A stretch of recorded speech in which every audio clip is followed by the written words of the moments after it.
위원장도 질의를 잠깐 하도록 하겠습니다. 저는 쌍방울 변호사비 대납 사건이 말도 안 되는 사건으로 처리가 되고, 그 다음에 나눠서 주가 조작에 의해서 대북 송금 과정에서 이재명 대표를 엮어내려고 했던 전형적인 검찰의 조작 사건이다, 이렇게 저는 생각하고 있습니다.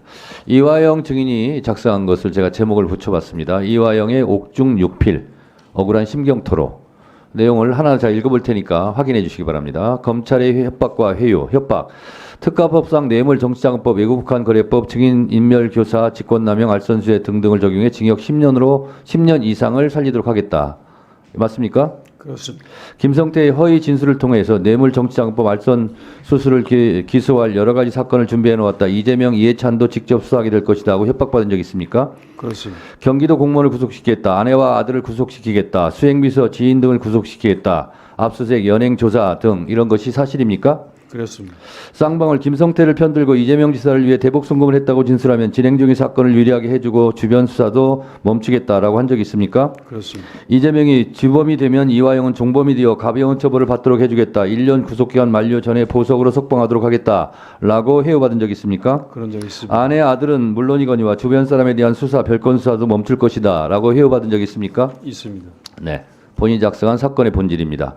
정치검찰이 이재명 대표를 구속시키기 위한 이재명 대국 송금 조작 사건이다라고 생각하십니까? 그렇습니다. 윤석열 사단 정치검찰이 정권 초기 윤석열의 충성심을 보이기 위해 대권 경쟁자이며 야당의 대표 이재명을 구속시키려고 사건을 조작하고 관련자들을 회유 협박한 사건이라고 생각하십니까? 그렇습니다. 조국 장관 수사와 이를 주도한 검찰총장의 대통령 당선으로 경계심이 허물어진 정치검찰의 만연과 직권남용 불법 행위가 극에 달한 사건이라고 생각하십니까? 그렇습니다. 네, 정치검찰이 사건을 조작하기 위해 보인 행태를 보겠습니다. 주변 수사, 가족 수사를 통한 피해자 압박을 한 적이 있습니까? 뭐 여러 번 있었습니다. 네, 윤석열 정권의 정치검찰은 육체적 고문보다 훨씬 악랄한 다양한 고문을 행했다. 정신적 고문을 얘기하는 겁니까? 네, 그렇습니다. 이재명 대표를 구속시키기 위한 경기도청에 대한 회의 압수수색과 여러 건의 수천 건의 압수수색물, 이것도 확인한 바 있죠? 네. 경기도 공무원에 대한 무차별적 연행수사 및 구속, 피의자, 처, 아들에 대한 구속 협박, 재판 증인 출석자에 대한 위중 구속 협박, 압수수색, 연행, 피의자 이화영 변호사에 대한 겁박 및 기소, 피의자 주변 지인 및 정치인에 대한 압수수색, 검찰의 말이 못 믿어오면 변호사들이 얘기를 들어보라. 검찰이 고위직 출신 변호사 면담, 김성태 변호인 등의 면담을 주선한 적이 있습니까? 그렇습니다. 변호사들은 검찰의 말을 들어야 한다며 김성태 진술을 동의해주고 이재명이 주범이 되어야 이화영이 빠져나갈 수 있다고 설득한 바 있습니까? 그렇습니다. 네. 검찰 고위직 출신 A 변호사는 과거에 알던 변호사 선임을 위해 접견 요청해서 구치소에서 변호사 접견을 함, 선임을 거부하며 만나지 못함, 검찰의 회유와 압박이 심해진 2023년 4월에서 6월에 검찰 측 주선으로 수원지검 1313호실 검사의 프라이빗한 공간에서 교도관 입회에 사후차례 면담한 적이 있습니까? 있습니다. 네. 법무법인 광장의 유재만 변호사를 검찰이 직접 소개하여 수원지검 1313호실에서 2, 3차례 면담한 적이 있습니까? 있습니다. 그 외에 김성태의 변호인으로 생각되는 변호인 2인 정도를 한 차례씩 검찰 주선으로 만난 적이 있습니까? 있습니다. 피의자 검찰 조사 시 변호인 배석이 여러 사정으로 어려워지자 회유를 위한 조사에 변호인 배석이 안 되면 모양이 좋지 않다며 김성태의 주선으로 변호인이 검찰 조사에 배석한 바 있습니까? 있습니다. 네. 공범들을 통한 회유 및 협박 및 회유에 대해서 보겠습니다. 검찰에서 김성태와 단독 면담 10여 차례 주선, 김성태는 이화영에 대해서 자기 진술에 동의하지 않으면 뇌물 정치자 자금, 알선수재, 외국환 거래법, 증거인멸교사 등 징역 10년 이상 선고될 허위 진술을 할 것이라 협박한 바 있습니까? 있습니다. 또한 이재명, 이해찬에 대해서 허위 진술을 할 것이라 협박, 또한 방용철 등 회사 직원들의 허위 진술은 물론 법정 증언도 불리하게 할 것이라 협박한 적이 있습니까? 그렇습니다.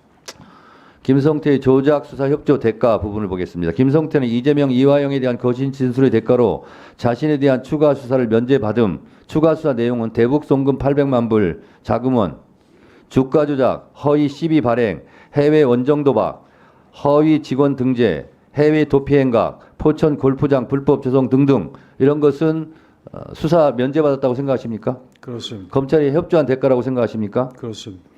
김성태 본인과 방영철, 안부수, 박상영, 박상민, 김태현, 양선길, 김영모 등 구속된 쌍방울 직원의 보석, 집요 등 조기 속방을 약속받았다고 생각하십니까? 그렇습니다. 검사가 직접 그 부분에 대해서 자랑한 바가 있습니다. 네, 자랑한 바 있죠.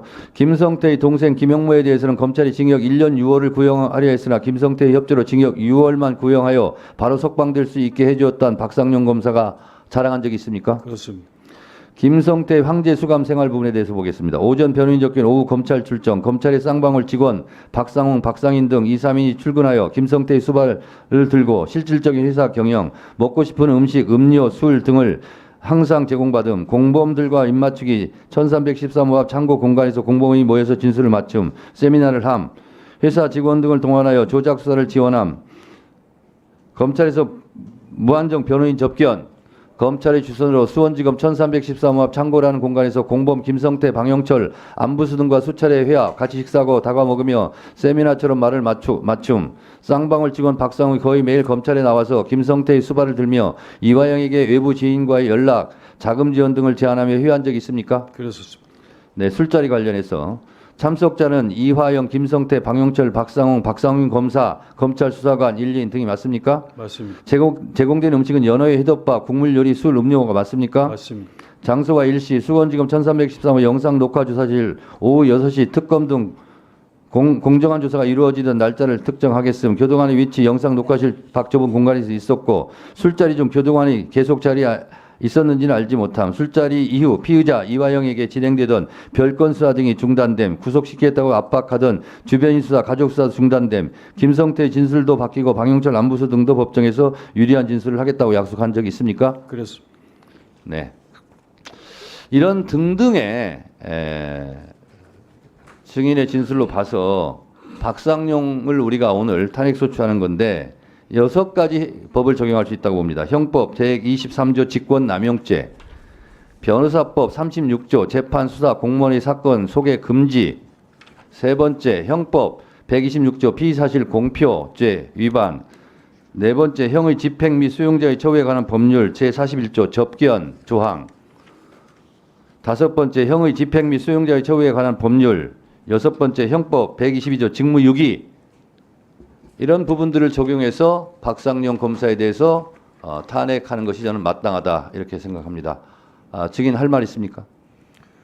네, 뭐 그런 과정을 통해서 저는 상당히 저도 뭐 이제 60살 이상 살았기 때문에 사회적 경험을 하고 아까 이성윤 의원님 말씀하신 것처럼 검찰이 이렇게까지 할 줄은 몰랐습니다. 그러니까 그 직전 대통령 선거에서 뭐 거의 1% 미만으로 낙선한 그 후보고 또 그 뒤에 제1야당의 대표이고 그런 그 이재명 대표에 대해서 어떻게 하든지 사법 처리를 하기 위해서 정말 상상하지 못할 정도로 제가 지금 거기 쭉 표현했었던 것들에 대한 회유뿐만 아니라 여러 가지 압박을 통해서 우리 경기도 같은 경우에는 거의 모든 공무원들이 뭐 그 PC가 털릴 정도였었고 압수된 문건만 5만 건에 이르는 그런 정도였었는데 요즘 분위기하고 그때하고 또 좀 다릅니다. 그때는 정말 검찰이 약간 이 사람들이 이성을 잃지 않았나 할 정도로 무슨 그 이재명 대표를 전리품처럼 서로 차지하려고 하는 그런 과열 경쟁이 있었고